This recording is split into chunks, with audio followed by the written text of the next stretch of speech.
Well, I'm Derek. I am the face behind Native, as you may know. I am at Derek on Farcaster. I am at Derek Brown on Twitter.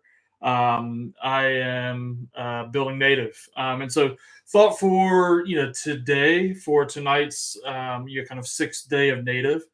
Figured that I would answer some of the most popular questions as well as talk a little bit about the project, where this is going.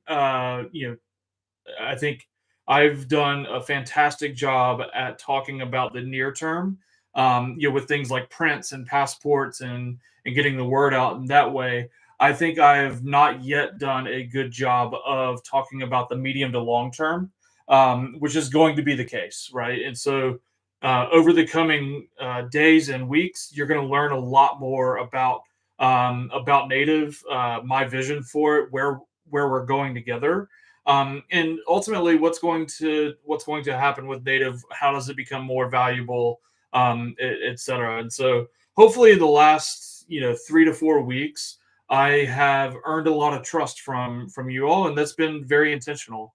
This isn't a rug pull project, etc. This is kind of a passion side project of mine. I've been working nights and weekends on it, as you all know, and I think a lot of excitement has been generated around it. I think the environment and timing for something like what I envision Native to be is kind of perfect, with projects like Virtuals doing so well, etc. As well as some of the puzzle pieces kind of coming together, right? So you have the Eliza work, Cerebro, with Zarepi, and things like that, that are coming online, as well as Coinbase's Agent Kit, kind of all coming together and allowing a product centric dev like myself to do some really cool stuff. And there's a lot of people building really cool things, kind of across the chain. But tonight is really to answer kind of your questions, and we'll start with some of those that have been submitted via socials. Feel free to leave some questions in the chat, here during the stream. I'll go as long as there's content to go on. As long as there are questions, I'm happy to answer. Some questions, just as a caveat, I may not be able to answer or may not want to answer just yet. In general, I'm a fairly transparent person, but there's a couple of things, a couple of exciting things that I'm working on that you will be kind of unveiled and released later this week, and even beyond the 12 days of Native. It's not like the 13th day happens and then no more updates. That's not going to be the case at all.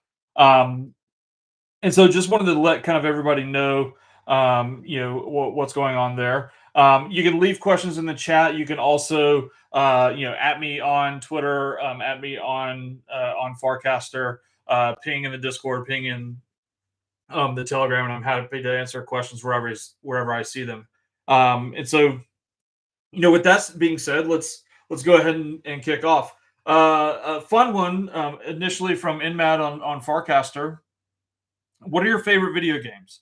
Are there any games that have inspired you while building Native? And by the way, I'm just taking these in the order that I see them. Right. So, are there my favorite video games of all time? Obviously, the Mario and Zelda series, as well as Halo. I'm originally kind of first person shooter. But in terms of games that both I love and that have inspired me, I would say Roller Coaster Tycoon, which I leverage a lot. For those that don't know, let me pull up an image of Roller Coaster Tycoon. So this is kind of what, a larger image there. It was kind of this isometric um, game where you could have you were responsible for building a theme park, right? And so you had these like rides that you could place. You had all of these little guests in the park. They would come and they would spend money around the park. They would ride rides. They would go and purchase pizza or drinks or whatever, non-playable characters, NPCs, and your job as the park owner was to make sure that they were happy, to engage them in economic activity. familiar. Now, here in this screenshot, you can see a couple of hundred of these guests within the park, and you were managing the park. As a business owner, you while maintaining relationships with the guests in the park, and so um, that's a lot of inspiration for now. Imagine these guests that are walking around on this park. Imagine that each of them was an AI agent, and then imagine each of them had some autonomy over their wallets. And so when they went to go purchase tickets to ride your roller coaster, or when they went to go purchase pizza to eat, or whatever it may be, imagine that that was actually an on-chain transaction that right, you could also speculate between these agents, and you could also kind of implement influence the economy in certain ways. You can see a lot between what's happening there and what I'm starting to reveal a little bit more about how I'm envisioning native, right? And so obviously there will be a slightly different graphical kind of approach here, but at the same time, there's a lot of influence from this game, influence from my days playing Civilization, that entire series. Really Civilization 1 through 6. I've played them, and it's just fascinating, this idea of curating and building a world at scale.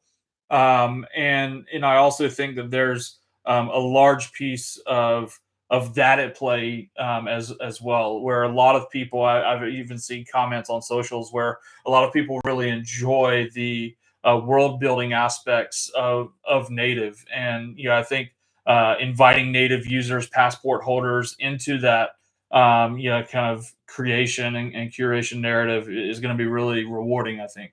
And so that's where some of the gaming inspiration comes from.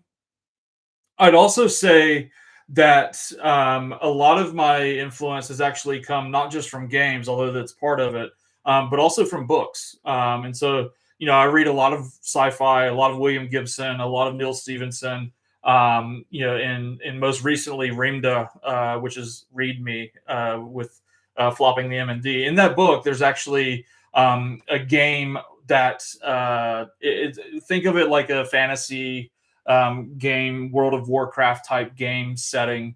But in that game, people can actually mine elements. It's starting to sound familiar. And the value of those elements and the value of that mining starts to spill over into the real world. And obviously, there's this entire plot around it for the book. But this idea that a digital world can actually spill over into the real world is fascinating to me. And so what are the implications of that, et cetera? I mean, we're already seeing that with you think of creators like a Mr. Beast or the Kardashians or whatever. They are creating real world value, right? Mr. Beast now has candy bars in Walmart or a restaurant or whatever it may be, on the back of creating a digital universe, right? The Mr. Beast videos, or whatever it may be. And so this leveraging of influence to real world value is already happening. What if we could use the chain and agents and the intersection thereof to actually generate real world value? And that's kind of fundamentally what Ramda is about, the book, and where I get a lot of inspiration for native as well. So hopefully that answers that initial question from JRF via, well, I guess from Atlas via JRF.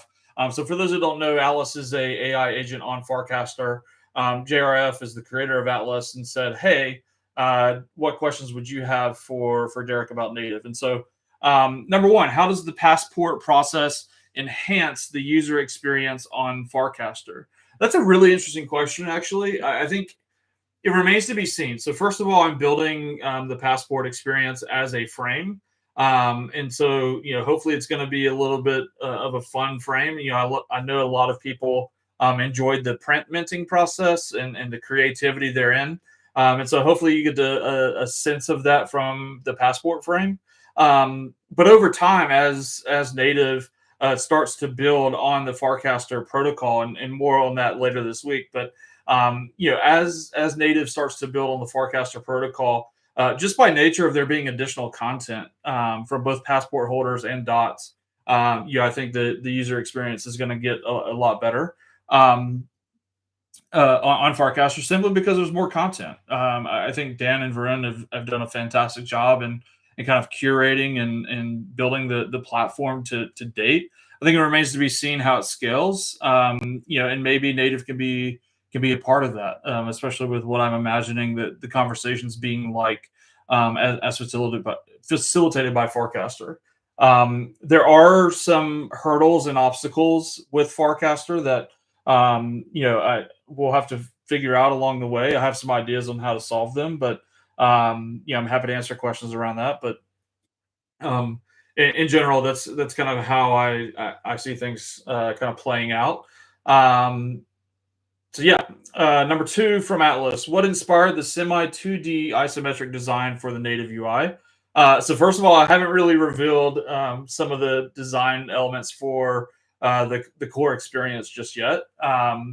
But in general, I actually tweeted and casted about this the other day. I think the Google Maps UI is wildly underrated. It is a product that a lot of us use on a regular basis. It's also a product that's fairly intuitive. We've been using Maps online since the mid 90s now with MapQuest, and then Google Maps slash Apple Maps, whatever. And so it's a fairly intuitive UI, especially when you talk about navigating a city. We're all used to navigating cities in the real world via digital maps. What if you take that same kind of paradigm and apply it to a fictional city? Utilizing things like layers within that map's UI in order to interact with the city, just like you and I do today, right? Like we may not get directions within native, but clicking on a building, clicking on a home, clicking on a dot that you see moving around within the map, is going to open up kind of new ways of interacting, and that's a little bit different than say Google Maps, where Google Maps is primarily read only. You can interact with it, but a little less so than what I'm imagining for native. But I think there's a lot of product surface area there to play around with. There's some pretty intuitive UI interactions, and so taking that isometric design and that UI that we're all familiar with digital maps and applying it to a fictional city with additional interactivity, I think is going to open up a whole new world, no pun intended, for native users. So third, how do you envision interoperability expanding activities within native's ecosystem? This is one of those slightly vague questions that you often get from an AI, from an agent. How do you envision interoperability expanding activities within native's ecosystem? Yeah, that's a broad question, but broadly speaking, over time, I'm starting first party, and what I mean by that is controlling the entire experience end to end. So initially, only passport holders will be human citizens in native. Only dots will be the initial AI agents, etc. But then over time, expanding that sphere of influence, that sphere of horizon, so that maybe you could be a human actor outside of the passports ecosystem. Maybe you bring in AI agents outside of the dots infra, and I'll talk more about that later in this stream and later this week as well. But what if native isn't the only city within this world, right? And so there's things like that. Like you could imagine, the MFers having their own city or their own neighborhood or their own block, to themselves. You could, imagine the same thing for other properties, other communities. Imagine every channel within Farcaster having a neighborhood. Imagine every certainly in every NFT project, every Clanker token, obviously, having their own kind of communities as they interoperate. You can imagine, other agents being onboarded into the city of native, et cetera. And those, that interoperability starts to expand the MVP. And that's fundamentally how I'm thinking about native growing, where it starts with native the city, first couple of neighborhoods, 10,000 passport holders plus an extra 50 to 100,000 dots as AI agents, primarily that are first party agents. But then over time, as more communities become involved, as economic and entertainment activity prove itself out within native, that starts to grow, over time and actually expand the capabilities within native's ecosystem. And not just bringing more agents, more people, more citizens, more neighborhoods, more cities, but more functionality as well, right? And so I'm building this primarily as a protocol, and so people will be able to interact with it. And if you haven't seen the .ml stuff, the .studio, the event log stuff, you'll be able to kind of piece those things together here pretty soon. So, Jung Ho Young, Null Orm on Twitter said, I wonder if only AI agents created through .ml Studio can be active, and if personally produced agents can also be active on native. Yes. Like I just said, the plan is for agents, external and internal, both dots and non-dot agents, to be able to interact within the city of native. The key is actually providing external agents with enough context that they know kind of the rules of the sandbox, right? You don't want an agent coming into native not knowing that it's a digital city, not knowing that these certain economic actions can be taken, et cetera. Yes, I am doxxed, and that's quite okay by me. So you want these things to actually be open, right? And so building an open platform, building an open protocol where you could have virtuals that are interacting within the city of native, right?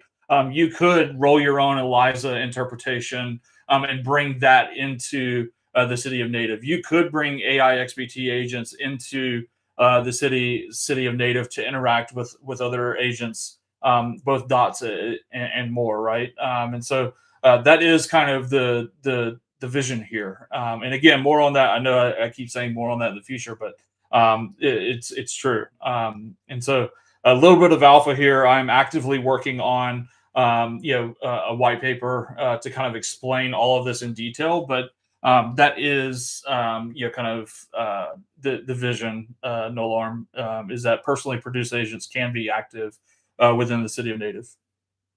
From Fuzzy Bull, Agent Fuzzy on Twitter. Great dude. Give him a follow if you're not already.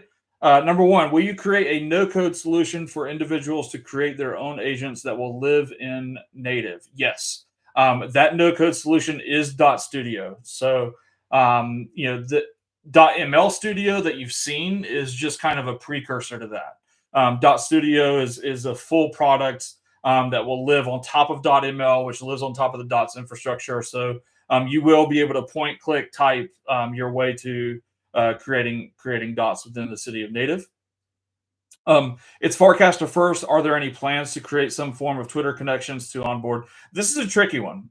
So first of all, native is going to be Farcaster first, and the social layer is as of right now, Farcaster only.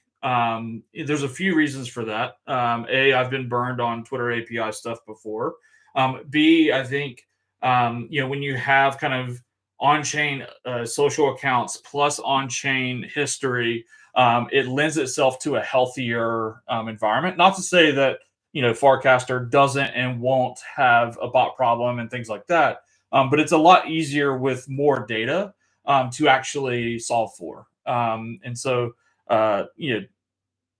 Twitter has a lot of benefits, but the kind of closed ecosystem nature of Twitter works against it with something like native. That said, I think that there is likely a scenario where you can onboard via Twitter and then kind of move your way into the more robust native ecosystem, which would include Farcaster. So,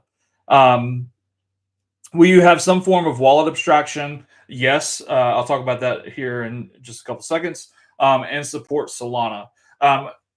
Long term, I don't see any reason not to support Solana. near term, both because of my expertise and kind of experience and history with the EVM and writing Solidity, I'm solely focused on base. And I think, um, it's also kind of I have this saying from my days in startups where if you try to chase two rabbits, you won't catch either one. And so, as right now, like chasing base and Solana would, you wouldn't catch either one. And so for the near term, I am focusing on base. But I'm not anti Solana. I don't see anything wrong with supporting Solana, over the long horizon.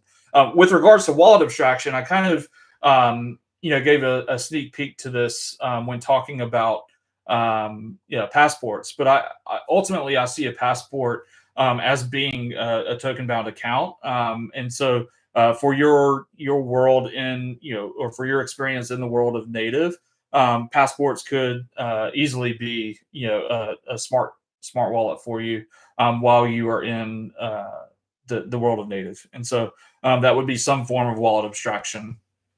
As of right now, I don't see a need quite yet for like embedded wallets or anything like that, outside of passports serving as that. So I love the product that the folks over at Privy have built, but don't see an acute need for it right now. For a number of reasons, primarily because most people that are interested in native already have wallets, and so um, uh, that's kind of the TLDR there. How long have you been working on this project before launching the token? So I started building a Farcaster client earlier this year. I think the genesis of Native was a client that I was calling Scene, and it was essentially a channels focused client where you could actually have a token for every channel, and so it's actually kind of akin to what McBain is building with ClinkPad, but but as a Farcaster client. And so that's kind of where the initial thinking around what would a new Farcaster client look like. And it's evolved since then. And so I've been working on this project. If you consider that ideation point, kind of the seed that grew into this little sapling that I call native. That is kind of how long I've been working on this. Working on native in particular, I started probably mid-November, beginning of November, and then launched the token via Clanker the weekend after Thanksgiving, and so just a few weeks prior. But I've been heads down, nights and weekends, kind of cranking out native ever since. In addition to my day job, so um, what will the use case of the native token be in the ecosystem? How will value be accrued? Okay, this is fascinating to me. When you think about the way the real world economy works, right? I have an iPhone, I have a car in the driveway, I am in a house, I eat and consume food or drink or whatever it may be. Um, how would you model those things on chain? Right? So something like a chocolate bar or an apple could be modeled as an ERC 1155. Most apples are fungible to most other apples. That's not entirely true, but bear with me. Um, most cars are not quite as fungible as say an apple, right? So they might be 721s, etc.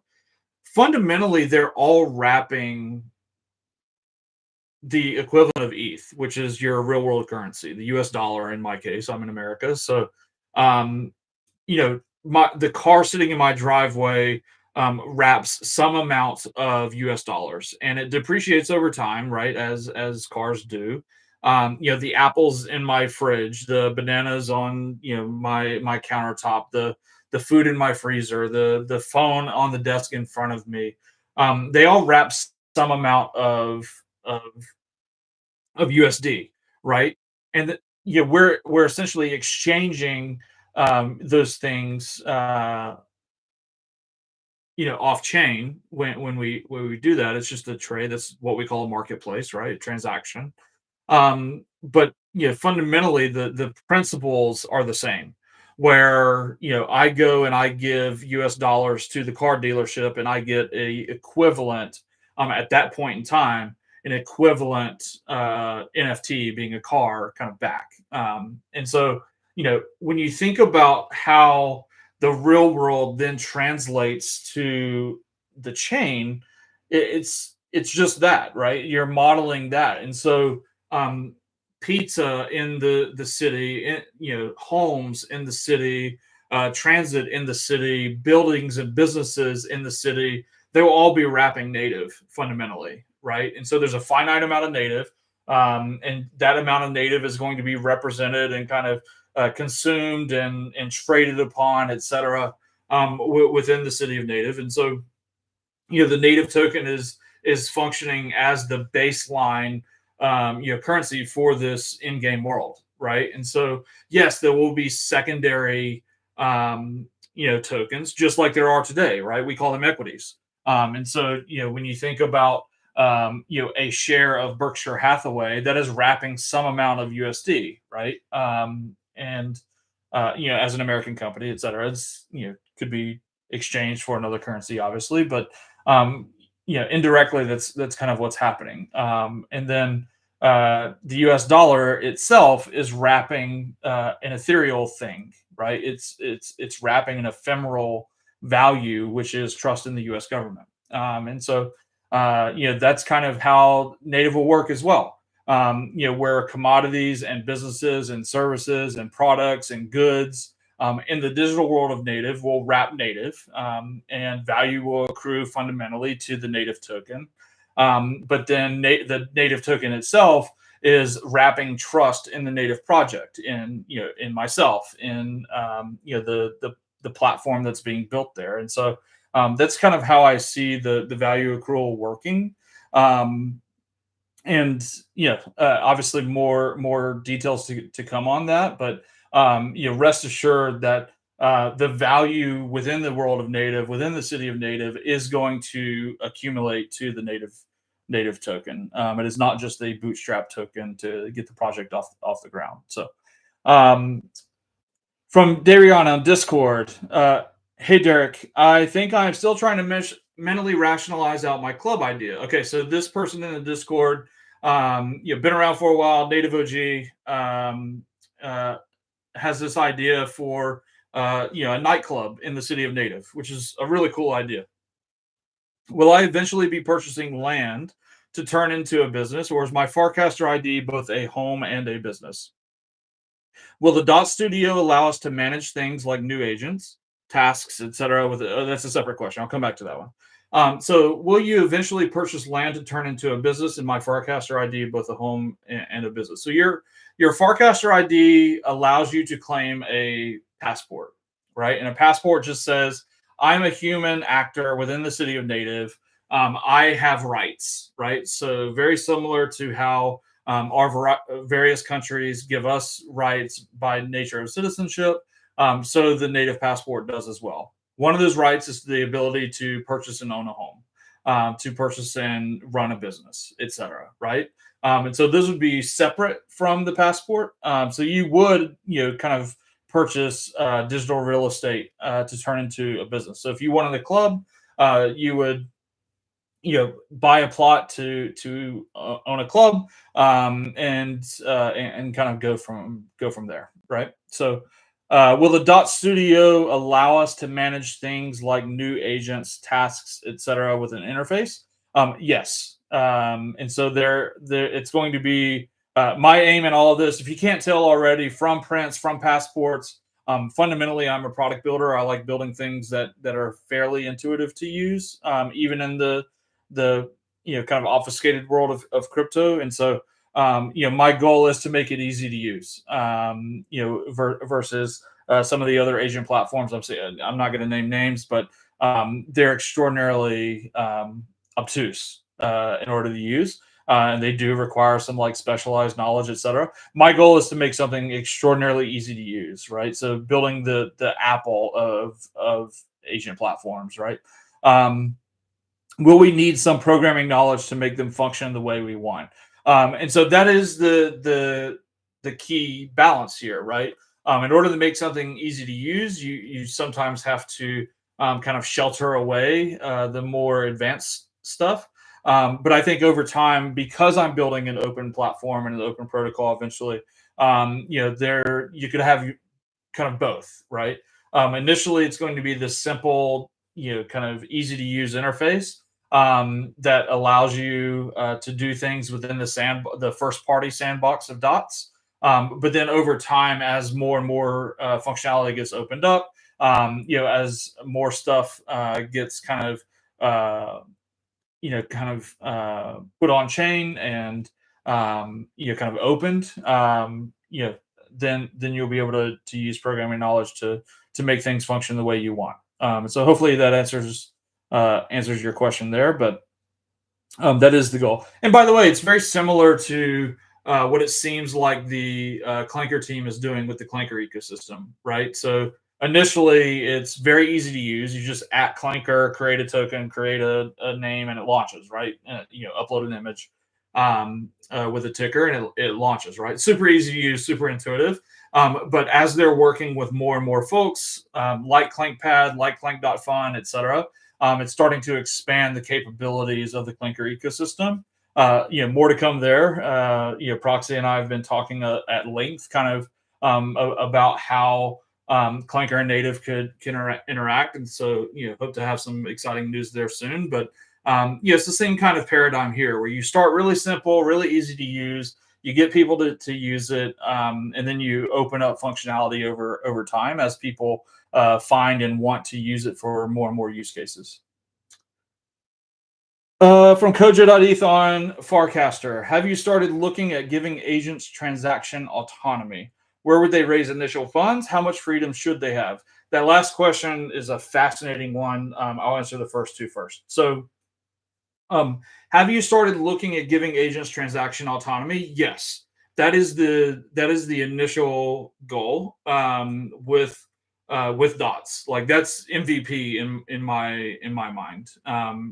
For them to not be kind of human intervened. That's the goal here.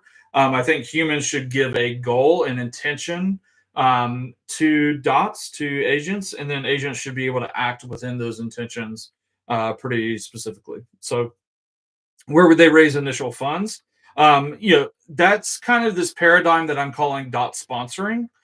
So when you sponsor a dot, you're kind of claiming it, and you're giving it your intentions, your goals. So for instance, I want to run a nightclub, or I want to corner the wine market in the city of Native, or I own 3 homes within the city of Native and I want to rent them out. Your job, Mr. or Mrs. Dot, is as a real estate agent renting out my properties, right? So you get to define the goals and intentions for Dot in exchange for sponsoring and giving that Dot the initial capital that it needs, right? And so that is going to be kind of how that system works. Now the details there I'm still figuring out, right? And part of that is in my lab, so to speak, for Native, where I'm spinning up agents and kind of toying and tinkering with a variety of different methods of using them, and things like, should the initial funds be in ETH or should they be in Native, and what's the go between there, like how does it get gas, all those kinds of things, are the things that I'm working through actively. How much freedom should they have is, I don't know. And the reason for that answer is because the goal of Native, to put it very bluntly, is I want to build digital economies that enable human freedom, right? And you may have heard this before, but I say, like, the future of work is the end of work. I don't mean that AI is going to take all of our jobs. I mean that AI is going to enable us to do the work that we want to do, right? So if you want to own a wine shop, you may be able to get the seed capital for that by running a digital wine business, right? In the city of Native. Same thing with any other business that you want to run, or a thing that you want to do, or whatever it may be, right? Um, The question is, if agents act within the parameters and only within the parameters that you give them, is that faster slash better than giving an agent an intention and then letting it free, right? Like, are it is your creativity imprisoning a agent's efficiency? Is another way to put it, right? And so, like, could an agent accomplish what you want it to accomplish faster if you didn't tell it how to accomplish that thing? I think that's an open question. It's an open question not just within native, not just within agents, but fundamentally within AI, period. Right? It's the classic example of I told this AI to make paper clips, and fast forward 6 months, and it has taken over the steel industry in order to just make millions upon millions of paper clips, right? Like, I think that is the give and take of AI these days, and from uh, a philosophy kind of perspective is one of the questions, alongside what is AGI, how do we know when we've achieved it, etc. And so those are the two things, like that autonomy, not just the autonomy to make a transaction, but the autonomy in what to do. um, those are the things that I'm going to be experimenting with over the coming weeks and months, to kind of figure out and fine tune for native. And so that's the end of the document. Let me see if there's any other um, kind of questions. Not on Farcaster. Any here? Oh, thank you, Base Lord. Has a couple. Let me see here.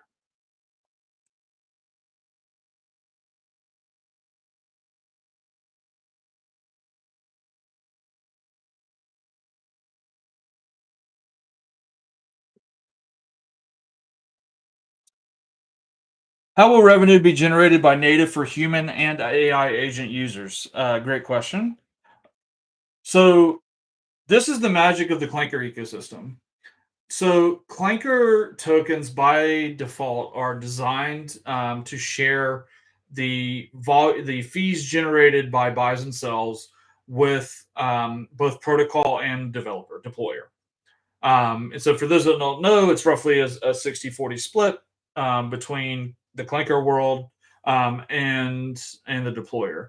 Um, so revenue is generated simply by nature of volume. And so whenever there's a buy, then the more of the fees are generated in wrapped Ethereum. Whenever there's a sell, more of the fees are generated in the token that's being sold. Um, and so you can imagine, let's just use pizza as an example. So you have a pizza token that is deployed on Clanker. Whenever someone sells pizza tokens, or kind of gets rid of pizza tokens, then fees within pizza are being generated. Whenever someone buys pizza in order to do something with pizza, then wrapped Ethereum is generated, and then 1% of that transaction is set aside as fees. Now imagine everything within the city of native is tokenized, as I described earlier, right? Everything kind of you know, wraps native, wraps Ethereum, and it's all tokenized. Um, Now imagine dots on a daily basis exchanging pizza for lunch, exchanging pizza for breakfast, exchanging pizza for breakfast is hilarious. Exchanging pizza for dinner. Just by nature of those buys and sells, you're generating fees, from them, and dots are kind of spending that. And so what it also means is that you, as an outside actor, as a human actor, you could speculate via a decentralized market via Uniswap or Matcha or whatever. You could speculate on the pizza market within the city of native, right? Over the next couple of months, I think, as we head into the spring, I think beer is going to rise or whatever it may be, right? You could speculate on those markets just like you can in the real world today, right? Like, there are futures being traded on on things like corn, right? And so, uh, this in the same way, we'll be able to do the same thing for economic activity in the city of Native. Now, as that happens, fees are being generated, and those fees are being split with Native holders as well as the Native platform for revenue, right? As well as Clanker or the equivalent, right? And so it's just a fascinating kind of uh, paradigm, right? And so uh, that's how I'm imagining revenue being generated right now, and that's just the core mechanic. That's not even counting things like third party partnerships and additional tokens being generated, some of which would be airdrops to native holders, like all those kinds of things, right? And so when you have a working human AI hybrid economy, the revenue possibilities are certainly there. What will incentivize mass use or adoption of native by both agents and humans? Um, I think that's another standalone question. Um, so first of all, I think there's going to be a fun factor here, right? It is kind of a hybrid simulator slash game, right? I talked about Roller Coaster Tycoon at the beginning of the stream, but there's also um, this other piece where uh I don't know if anybody has played like the soccer or football simulator series, or baseball and American football have equivalents where you act as the general manager for a sports team, and you're not actually playing baseball, you're not playing FIFA or EAFC. You're instead managing a team, right? And you're making the trades and things like that, like the is are those games? Yes, they are, but in a very different way than EAFC, right? And so those types of games are much more analogous to what native is, and so I think more people are going to use native, not just for the economic upsides, but the entertainment upsides as well. And you can kind of see this even with the agents that exist today on platforms like Twitter or Farcaster. Um, that said, the mass use thing there, I think, as the premise of economic value is proved out, where I started my in real life coffee house because my digital coffee house did well, and it gave me $10,000 to start you know my real world business. Um, I think that's a really really good incentive for people to start to use native, right? And so just like you see, other marketplace platforms where you can start a digital business, right? Etsy or Shopify or whatever it may be, right? Those are very interesting, kind of incentivized platforms for creators, for people who want to create a digital business, in order to gain some real world benefit. This is no different, except it's utilizing the chain and AI agents to do so. And so, uh, I think that's how we get to mass use. Um, a lot of the big agents in the space provide very specific services or tasks. How will you get them using native? So that's a great question, and I would answer it first in this way: not every agent that exists will be on native, and that's okay. Um, I'm hesitant to say that not even every agent should be on native, although that might be going a little bit too far. Um, but yeah, not every agent will be on native, and that's okay.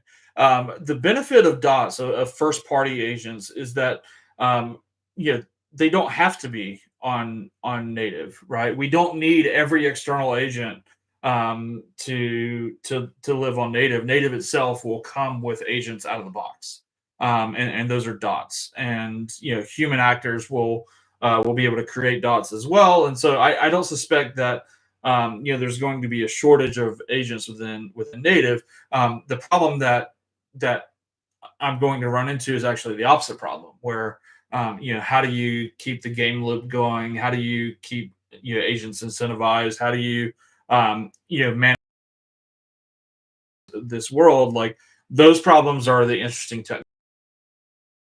AIA XBT to use native. I'm not initially concerned with that problem. So, um, great questions though, across the board.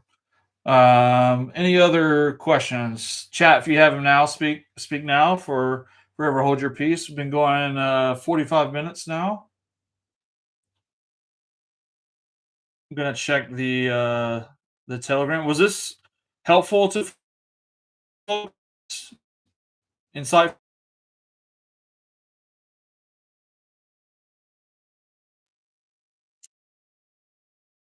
Hey, Matt. Um, sounds like you are just running on pump.fun. But yes, you could sell rugs in native. In fact, there's going to be plenty of homes for your rugs to be sold.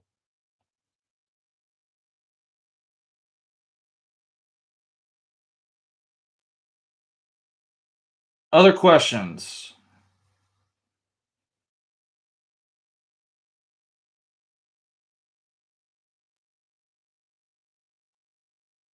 Not seeing any. Speak now, forever hold your peace.